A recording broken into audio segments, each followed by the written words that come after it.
आज यहाँ पर मैं छत्तीसगढ़ भारतीय जनता पार्टी ने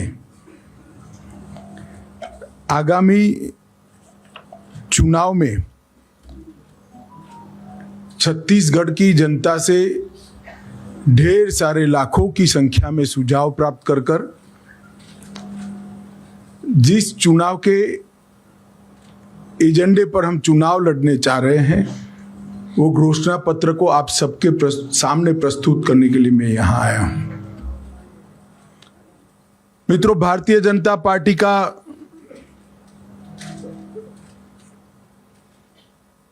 एक रिकॉर्ड है कि चुनाव घोषणा पत्र सिर्फ घोषणा पत्र नहीं होता है, हमारे लिए संकल्प पत्र होता है।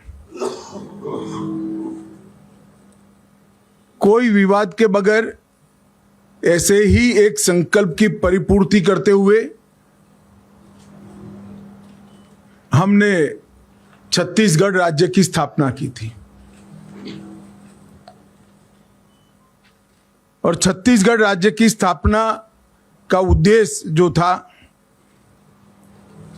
वो एक प्रकार से विकास से महरूम रह गए ये पूरे क्षेत्र को एक नया राज्य बनाकर विकास की मुख्यधारा में सम्मिलित करना था।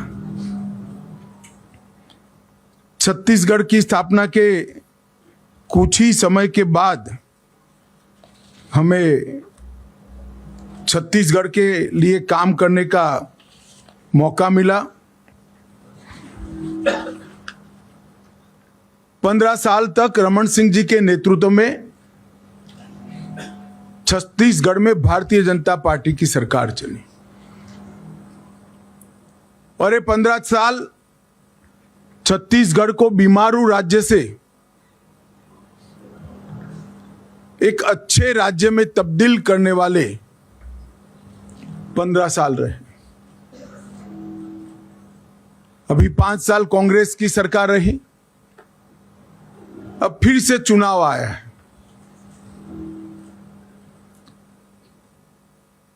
मुझे मालूम है यहां पर छत्तीसगढ़ की जनता परिवर्तन करने जा रही है। मैं छत्तीसगढ़ में घुमा हूं, जनता से संवाद भी किया है। मैं भारतीय जनता पार्टी की ओर से छत्तीसगढ़ की जनता को आश्वस्त करना चाहता हूं कि बीमारू राज्य से हमने छत्तीसगढ़ को अच्छा राज्य बनाया है और ये अच्छे राज्य को संपूर्ण विकसित राज्य बनाने का काम हम आने वाले 5 साल के अंदर करेंगे। 15 साल जो हमारे रहे वो 15 साल में रमन सिंह के नेतृत्व में और 5 साल रमन सिंह और नरेंद्र मोदी जी के नेतृत्व में, शुरुआत के 10 साल ढेर सारी अड़चने होने के बावजूद भी हमने छत्तीसगढ़ का दिन दूना रात चौगुना विकास करने का काम किया। छत्तीसगढ़ के कई दुर्गम क्षेत्रों को नक्सलवाद के कहर से मुक्त करने का काम भारतीय जनता पार्टी की सरकार ने किया। छत्तीसगढ़ के इंफ्रास्ट्रक्चर को उठाने का काम भी भारतीय जनता पार्टी की सरकार ने किया। पोषण की गारंटी देने वाला समग्र देश में पहला राज्य छत्तीसगढ़ बना। मनरेगा में 150 दिन की रोजगारी देने वाला भी सबसे पहला राज्य छत्तीसगढ़ बना। समग्र देश में मातृत्व के अवकाश की परिकल्पना छत्तीसगढ़ राज्य ने सेट की। पंचायत चुनाव में माताओं बहनों को 50% आरक्षण देने वाला पहला राज्य छत्तीसगढ़ बना। छात्रों को निःशुल्क लैपटॉप टैबलेट देने का प्रारंभ हुआ और एक छत्तीसगढ़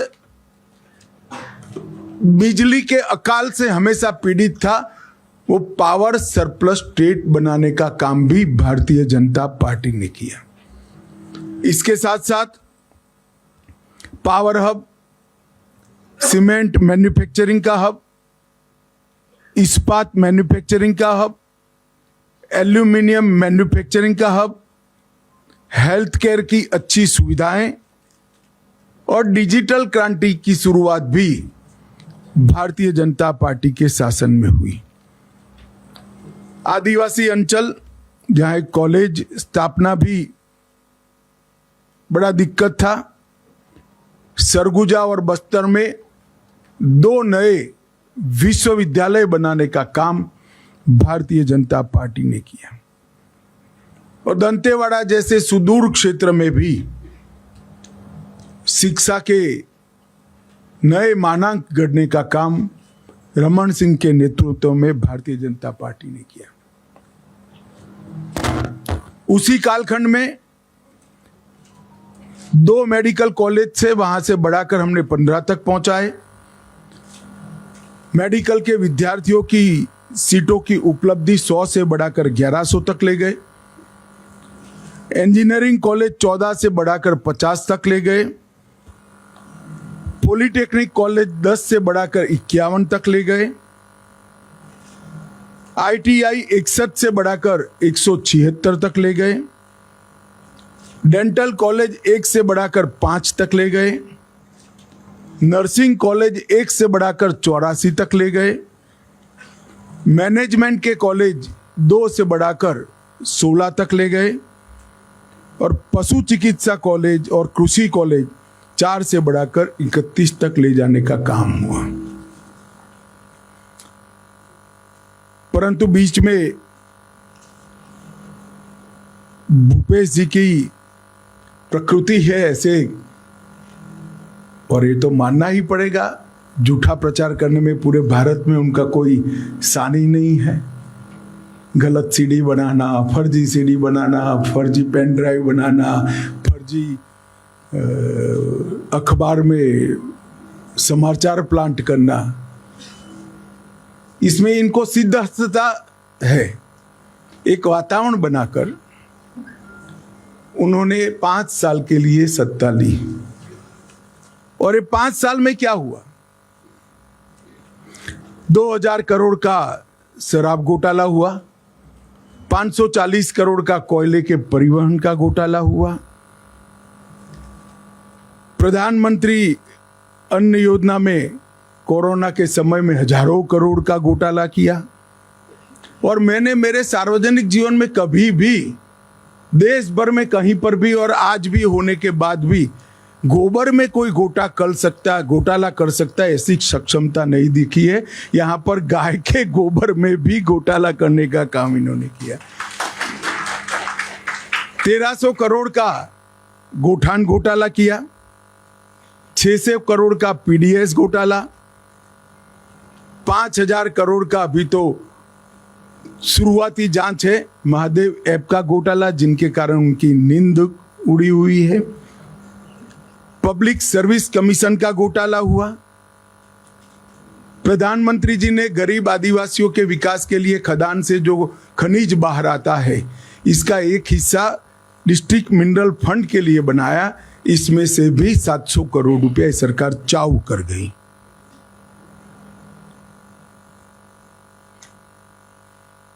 भर्ती की स्थिति ऐसी रही कि भ्रष्टाचार के कारण दलित युवाओं ने निवस्त्र होकर रायपुर के अंदर जुलूस निकालना पड़ा, निवस्त्र जुलूस निकालना पड़ा। फिर भी इनको जरा भी शर्म नहीं आती है और बड़े धड़ल्ले से विश्वास के साथ कहते हैं कि हमने विकास के काम किए हैं, हमने प्रगति की है। प्रगति तो हुई है मगर भ्रष्टाचार में प्रगति हुई है। मित्रों, 5 साल के अंदर कानून और व्यवस्था के मुद्दे पर ये सरकार फिसड्डी साबित हुई है। 300 से ज्यादा वादे जो किए थे वो पूरे न करने वाली, ये वादा खिलाफी करने वाली सरकार है। विकास को सर्वदृष्टि से अवरुद्ध करने वाली सरकार है। अरे गरीब आदिवासी बहनों को चरण पादुकाएं देने का कार्यक्रम था, वो भी बंद कर दिया। तेंदुपत्रा संग्राहकों को बोनस बंद कर दिया। इनकी बोरियों की गठों की संख्या को आधे से कम कर दिया। ओबीसी कल्याण के सारे कामों को तितर बितर करने का काम कर कर परम सीमा पर जातिवाद को पहुंचा है। तुष्टीकरण का हाल ये है कि भुवनेश्वर साहू को लॉन्च कर मार डाला, मगर वोट बैंक के कारण उनके हत्यारों के खिलाफ कोई कठोर कार्रवाई नहीं हो रही है। हर दृष्टि से छत्तीसगढ़ बनाने के जो उद्देश्य हैं, ये उद्देश्य को डिफीट करने का काम भूपेश बघेल सरकार ने किया है। मैं छत्तीसगढ़ में लगभग विगत 3 महीनों में 10 बार आया हूं। जनता से भी संवाद किया है, व्यापारियों से भी किया है, आदिवासियों से भी किया है, युवाओं से भी किया है, महिलाओं और दलितों से भी किया है। ओबीसी समाज के भी ढेर सारे नेता को मैं मिला हूं। सर्वदूर एक भावना बनी है कि इस बार यहां परिवर्तन होने वाला है। मगर फिर भी हम जो वादे करते हैं वो जिम्मेदारी के साथ करते हैं। ये भारतीय जनता पार्टी का ट्रैक रिकॉर्ड है। हमने जब जब भी वादे किए तो जिम्मेदारी के साथ किए। और हमने छत्तीसगढ़ को वादा किया था कि हम छत्तीसगढ़ के विकास के लिए काफ़ी कुछ करेंगे। मैं आज आप सबके माध्यम से छत्तीसगढ़ की जनता को बताना चाहता हूं, 10 साल सोनिया मनमोहन की सरकार रही और 9 साल मोदी जी की सरकार रही। ये 10 साल में डिवोल्यूशन फंड और ग्रांट इन एड में सोनिया मनमोहन सरकार ने 77,000 करोड़ रुपया छत्तीसगढ़ के लिए लिया था और हमने 9 साल में 77,000 करोड़ को बढ़ाकर 3 लाख करोड़ रुपया छत्तीसगढ़ के विकास के लिए भेजने का काम किया। 9,000 करोड़ से ज्यादा रोडवेज के काम किए हैं। रेलवेज के लिए 2500 करोड़ अंतिम बजट में सिर्फ आवंटन किया है। 162 करोड़ की लागत से रायपुर एयरपोर्ट का उन्नयन मोदी जी कर रहे हैं। 42 एकलव्य आदिवासी विद्यालय बनाए हैं। 500 मेगावाट की क्षमता के सोलर पार्क की स्थापना की है। पिछले 3 वर्षों में नक्सल प्रभावित एरिया में 1200 बैंक की शाखाएं, 5000 डाकघर और 2300 मोबाइल टावर बनाकर वहां पर रीच बढ़ाने का काम ये भारतीय जनता पार्टी की सरकार ने किया है। जगदलपुर में 2 ट्राइब्स इंडिया शोरूम बनाने का काम किया है और ढेर सारे गरीब कल्याण के काम मोदी जी ने यहाँ पर किए हैं, जिसकी बहुत लंबी सूची है, मैं बताना नहीं चाहता हूँ। परंतु मैं इतना जरूर बताना चाहता हूँ कि छत्तीसगढ़ के हर गरीब को घर में बिजली, शुद्ध पीने का पानी, गैस का सिलेंडर, शौचालय और इसको 5 लाख तक की सारी स्वास्थ्य की सुविधाएं और प्रति व्यक्ति प्रति माह 5 किलो अनाज देने का काम कर कर नरेंद्र मोदी जी ने हमारी सरकार न होने के बावजूद भी छत्तीसगढ़ की जनता की सेवा बहुत प्रमुखता के साथ और एग्रेसिवनेस के साथ की। परंतु मैं छत्तीसगढ़ की जनता को कहना चाहता हूं कि मोदी जी जो करना चाहते हैं उसमें श्रीमान बघेल सबसे बड़ा विज्ञ है और ये विघ्न मोदी जी को छत्तीसगढ़ का डेवलपमेंट नहीं करने देता है। उनको डर है कि अगर ये सारे काम हो गए तो भारतीय जनता पार्टी लोकप्रिय बन जाएगी और उनकी कुर्सी चली जाएगी। भूपेश बाबू, कुर्सी तो वैसे ही जाने वाली है क्योंकि 5 साल तक आपने कांग्रेस हाईकमांड के एटीएम बनने के अलावा कोई काम नहीं किया है। हजारों करोड़ रुपया छत्तीसगढ़ के गरीब जनता का कांग्रेस के एटीएम में डालकर दिल्ली पहुंचा है। हमने लाखों लोगों के साथ चर्चा कर कर एक घोषणा पत्र तैयार किया है। मोदी गारंटी के सभी चीज़ों को तो मैं नहीं पढ़ता, परंतु इसमें से 20 प्रमुख वादों को मैं आप सब लोगों के सामने जरूर रखना चाहता हूं। हमने तय किया है कि कृषि उन्नति योजना की शुरुआत करेंगे, जिसके अंतर्गत 21 क्विंटल प्रति एकड़ धान, चिंता मत करो, मैं फिर से बोलता हूं, 21 क्विंटल प्रति एकड़ धान 3100 रुपये के मूल्य से हम खरीदते हैं।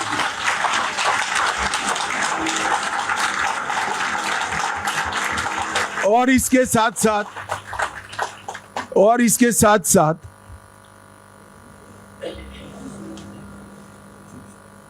एक मुफ्त भुगतान उसका कर किसान को इसकी राह नहीं देखनी।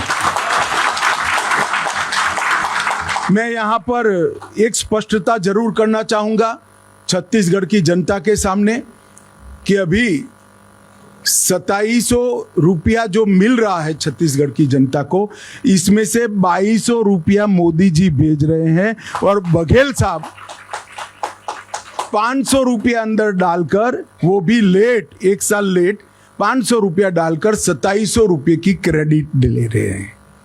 अब मैं बताता हूं 3131 रुपया भारतीय जनता पार्टी की डबल इंजन सरकारों का होगा और साथ में एक मुफ्त भुगतान भी हम करेंगे।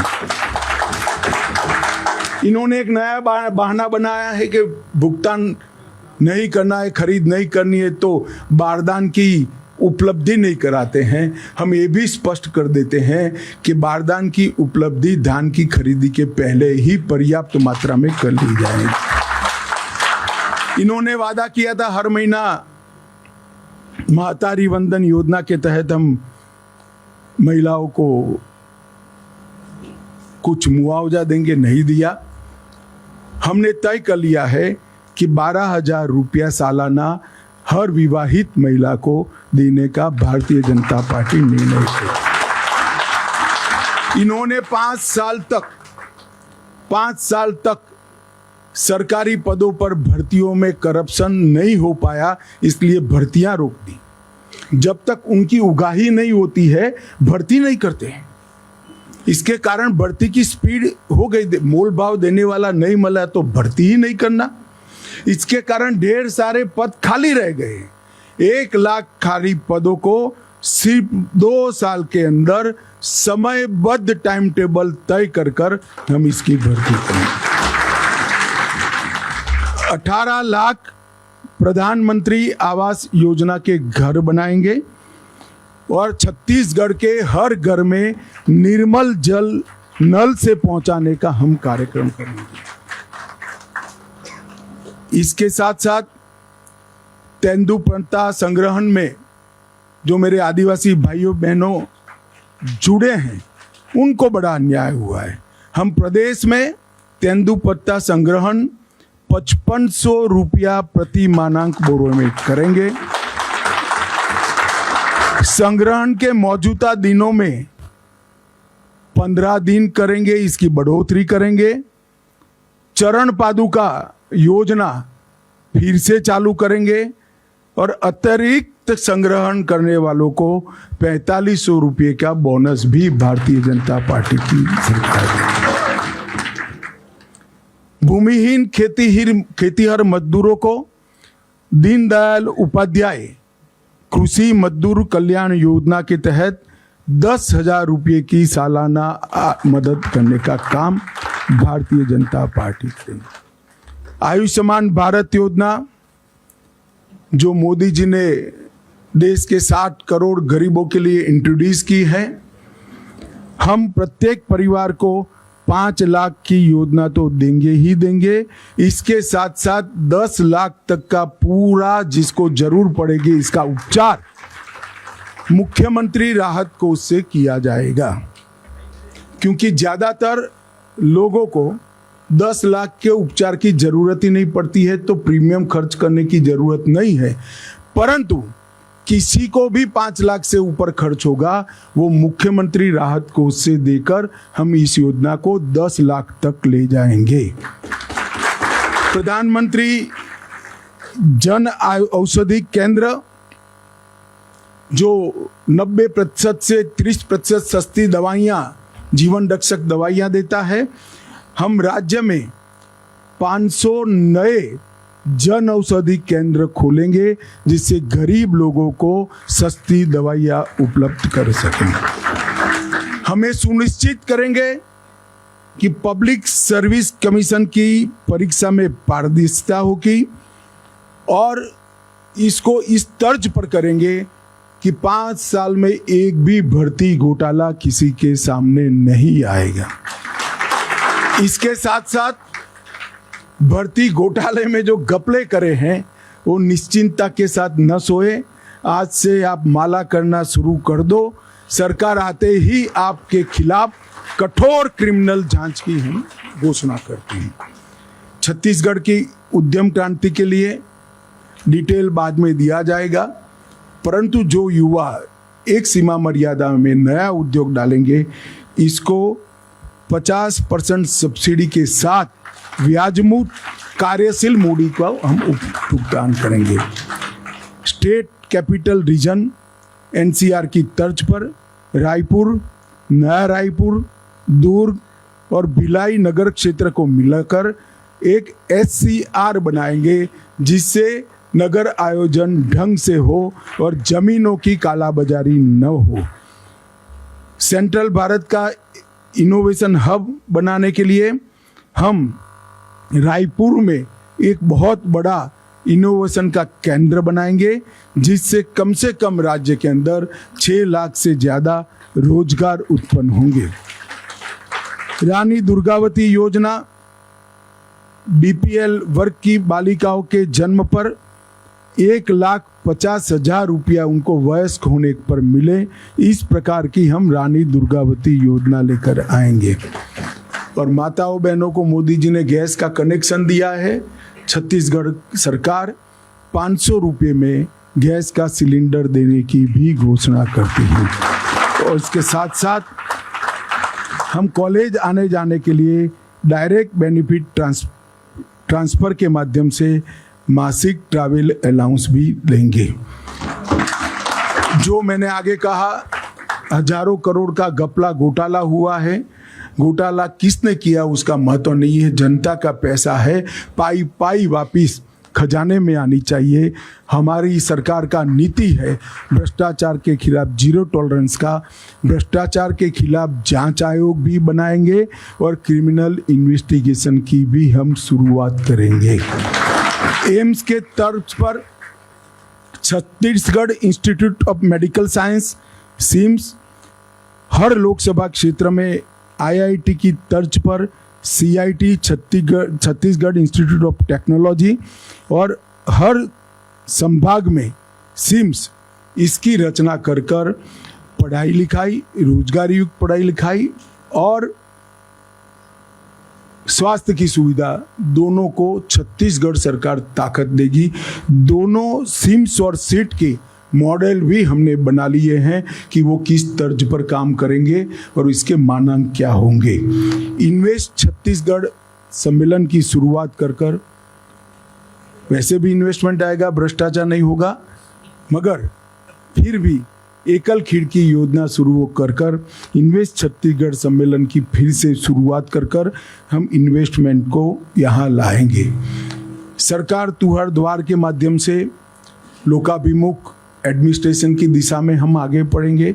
शक्तिपीठ परियोजना के तहत 1000 किलोमीटर लंबी शक्तिपीठ परियोजना छत्तीसगढ़ के 5 शक्तिपीठ को और उत्तराखंड के 4 धाम की यात्रा के तर्ज पर विकसित कर छत्तीसगढ़ को यात्रा धाम के क्षेत्र में, टूरिज्म के क्षेत्र में एक नई ऊंचाई पर ले जाएंगे।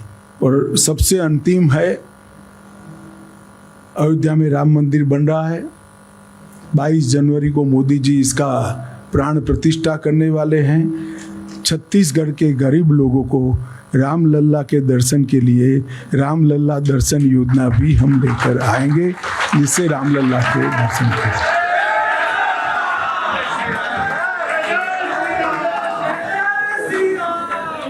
छत्तीसगढ़ राम का नैनीहाल है, माता कौशल्य का घर है। अब भांजा जब अपने घर में, निज घर में वापिस जा रहा है तो छत्तीसगढ़ वालों ने बधाई लेने के लिए जाना चाहिए। इसकी व्यवस्था भी छत्तीसगढ़ सरकार करेगी। इसके अलावा भी ढेर सारे छोटी छोटी चीज़ों को एड्रेस करने वाले हमारे वादे हैं। हमने हर सीट का भी एक घोषणा पत्र बनाया है, हर संभाग का भी बनाया है। मेरा आप सभी से निवेदन है कि आप इसका डिटेल अभ्यास कर हमारे संकल्पों को छत्तीसगढ़ की जनता तक पहुंचाइए। और छत्तीसगढ़ की जनता को भी मैं आश्वस्त करने आया हूं कि हम सब भी जब भी चुनाव में आते हैं हमारा हिसाब लेकर आते हैं। अगले चुनाव में भारतीय जनता पार्टी फिर से एक बार आपकी बनाई हुई नई सरकार का हिसाब किताब लेकर आपके सामने आएगी, ये वादा करता हूं। वंदे मातरम, भारत माता की जय।